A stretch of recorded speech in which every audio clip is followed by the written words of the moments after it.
You can choose to render with the Cycles engine if you like, but I know that some people don't have access to that with their GPUs, and it can be really intensive on their PCs. So for this tutorial, we're just going to go with the Eevee renderer, and what we want to do is enable ambient occlusion, bloom, screen space reflections, and of course motion blur, and immediately that's just elevated the shot 10 times over. Alright, so now that that's all out of the way, there are still a few little techniques that we can do to really make this final render of our project here really stand out. So let's do a test render now by hitting F12, and already that's looking pretty awesome. So if we come over to the compositing workspace and hit use nodes, a few nodes should pop up for you. What we really need is to add in a couple key nodes that'll really make this image stand out.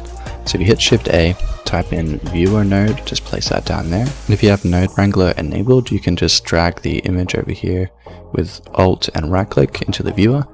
And now we can actually see what we're working with. Basically, just to give this a little bit more realism, we want to add in chromatic aberration. So easiest way to do that is hitting Shift A and typing in lens distortion. Just slot that in there. And what this does is if you play with the dispersion, we're getting chromatic aberration around the object. We obviously don't want this much because it's super unrealistic. So I tend to usually just do 0.05.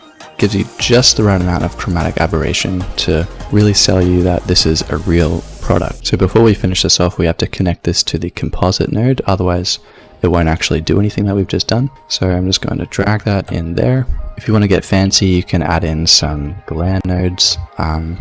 You can go as crazy as you want with this, something like that, but I find that's just a little too stylistic for me. So I'm just going to stick with this.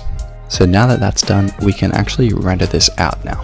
I usually render my scenes out as an image sequence, just in case Blender crashes. That way you can load it back up and continue from the frame it crashed on. But if you want to risk it all, you can also render it out as an MP4 right here in Blender.